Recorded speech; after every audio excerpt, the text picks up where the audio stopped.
வணக்கம் மக்களே, இனிய காலை வணக்கம். இன்னைக்கு கல்யாண நாள் கொண்டாடுறவங்க, பிறந்த நாள் கொண்டாடுறவங்க எல்லாருக்கும் இனிய நல் வாழ்த்துக்கள். நம்ம சேனலில் இன்னைக்கு என்ன பார்க்க போகிறோம்னா, தாளிப்பு வடகம் தான் பார்க்க போகிறோம். அதுக்கு தேவையான பொருள் என்னன்னு கேட்டிங்கன்னா, நான் 1.5 கிலோ சின்ன வெங்காயத்தை உரித்து இந்த மாதிரி மிக்சியில் ஒரு பல்ஸ் தான், சும்மா ஒரே பல்ஸ் அப்படியே சுற்றி சுற்றி போட்டு வச்சுருக்கேன். அந்த காலத்துலலாம் எங்கள் அம்மா என்ன பண்ணுவாங்கன்னா, உட்காந்து அரியுவாங்க. அது அரியறது ரொம்ப கஷ்டம், கண்ணெல்லாம் எரியும், தண்ணியாக கொட்டும். இப்போ இந்த மாதிரி நம்ம சிம்பிளாக செஞ்சுக்கலாம். இல்லைன்னா அந்த வெங்காயம் போட்டு இழுக்கிறோம்ல, அந்த பிளாஸ்டிக் இது பிளேடு வச்சு, அது மாதிரி கூட நீ இழுத்து போட்டுக்கலாம். நான் மிக்சியிலே ஒரு சுற்றி 1.5 கிலோ வெங்காயத்தையும் இந்த மாதிரி சுற்றி வச்சுருக்கேன். அடுத்தது என்ன போட போகிறோம் அப்படின்னா, இதுக்கு தேவையான மஞ்சள். சில பேர் என்ன பண்ணுவாங்க, மஞ்சள் பொடி போடுவாங்க. ஆனால் எங்கள் அம்மாலாம் மஞ்சள் பொடி போட மாட்டாங்க. இது பாருங்கள், விரலி மஞ்சள். இதை நல்லா அம்மியில் வச்சு அரைச்சி நைஸாக அது மாதிரி தான் சாந்தாக போடுவாங்க. அதுதான் வடகத்துக்கு தாளிக்கும் போது ரொம்ப ருச்சியாகவும் வாசனையாகவும் டேஸ்ட்டாகவும் இருக்கும். நானும் அந்த மாதிரி தான் அரைச்சி வச்சுருக்கேன். அந்த அரைச்சி வச்ச மஞ்சள், விரலி மஞ்சள் விழுத இதில் போடுறேன். அதுக்கடுத்தது என்ன பார்க்க போகிறோம்னா, பூண்டை பாருங்கள். பூண்டு அந்த மாதிரி தோலை எடுக்கக்கூடாது, தோலோடைய அப்படியே தட்டி அதையும் ஒரு மிக்சியில் ஒரே சுற்று தான், ஒரு சுற்று தான் பல்ஸ் மொழில் வச்சு ஒரு சுற்றுனா அப்படி குறைன்னு அரைச்சிடும். அதையும் போடுறேன்.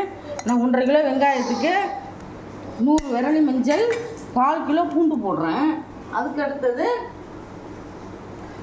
உளுந்து எப்படி இருக்குது பாருங்கள். எல்லாருமே முழுசாக தான் போடுவாங்க. அப்படி போட்டோம்னா உருட்டுறதுக்கு வராது, அப்படியே உதிரியாக கொட்டும். ஏன்னா எங்கள் அம்மா செஞ்ச மெத்தடில் தான் நான் இப்போ செஞ்சுருக்கேன். உளுந்து என்ன செய்யணும், ஊற வச்சிடணும். ஒரு 2 மணி நேரத்துக்கு முன்னே ஊற வச்சுட்டு அதையும் ஒரு பல்ஸ் மொழில் ஒரே சுற்று தான் அப்படியே குறைன்னு அரைக்கணும். இங்கே பாருங்கள், இப்படி குறைன்னு இருக்குது பாருங்கள். அதையும் போட்டுடணும். 150 கிராம் உளுந்து போட்டிருக்கேன். 1.5 கிலோ வெங்காயத்துக்கு 150 கிராம் உளுந்து, 1/4 கிலோ பூண்டு, 100 விரலி மஞ்சள் அரைச்சி போட்டிருக்கேன்.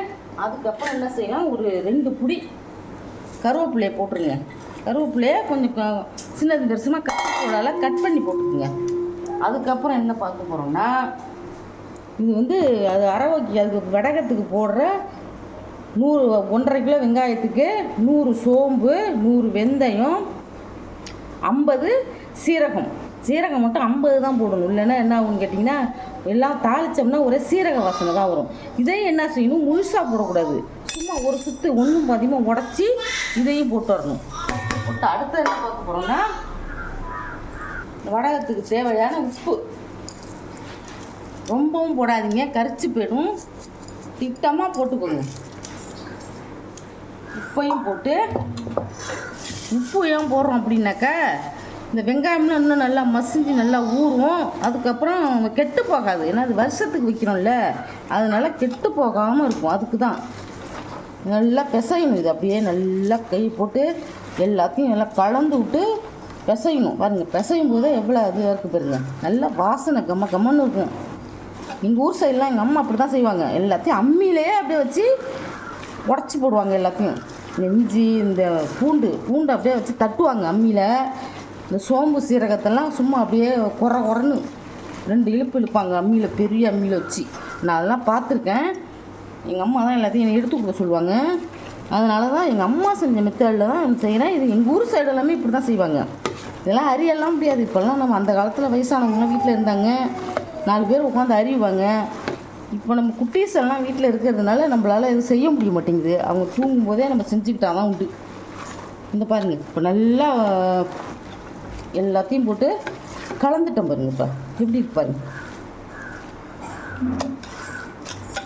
நல்லா கலந்து இப்படி அமுக்கி வச்சிடணும். அப்படியே இப்படி அமுக்கி வச்சுட்டு அடுத்தது என்ன பண்ணணும்னு கேட்டிங்கன்னா, அமுக்கி மூடி போட்டு அப்படியே ஒரு நாள் ஃபுல்லாக வச்சிடணும். நான் காலையில் இன்றைக்கி செய்கிறேன். காலையிலே செஞ்சு வச்சுட்டேன். நான் 1 வாரமாக அதை வாங்கி வச்சுருக்கேன், செய்ய முடியல. இன்றைக்கி தான் செய்கிறேன். இதை அப்படியே மூடி வச்சிடணும். நீங்களும் வடகம் போடுறா இருந்தால், தாளிப்பு வடகம் போடுறா இருந்தால் இதே மெத்தடையே ஃபாலோ பண்ணுங்கள்.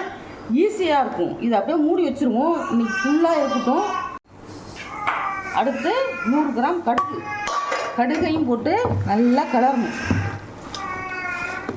சோம்பு, சீரகம், வெந்தயம், கடுகு, இதுதான் இதுக்கு ரொம்ப முக்கியமானது. சில பேர் என்ன பண்ணுவாங்கன்னா, கடலை பருப்பு, துவரம்பருப்பெல்லாம் போடுவாங்க. அதெல்லாம் போடக்கூடாது. வடகத்தோட மெத்தடை இதுதான். இப்படி தான் செய்யணும்.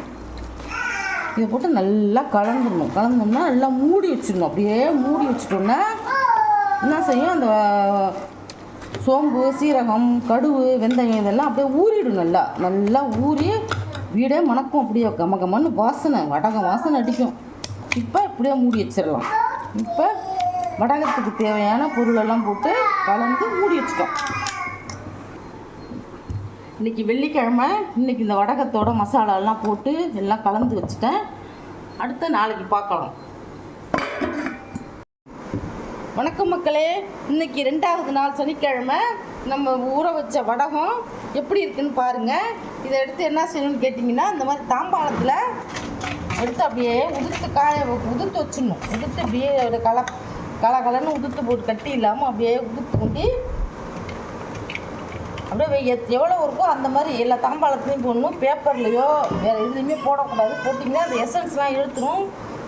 வடகம் வந்து டேஸ்ட் இருக்காது. இந்த மாதிரி உதுத்து போட்டு நல்ல வெயிலில் கொண்டு வச்சிடணும். வச்சுட்டு சாயங்காலம் அதை வந்து மறுபடியும் அப்படியே எடுத்தாந்து நம்ம எல்லாத்தையும் கலந்து ஒரு பாத்திரத்தில் போட்டு வச்சுக்கணும்.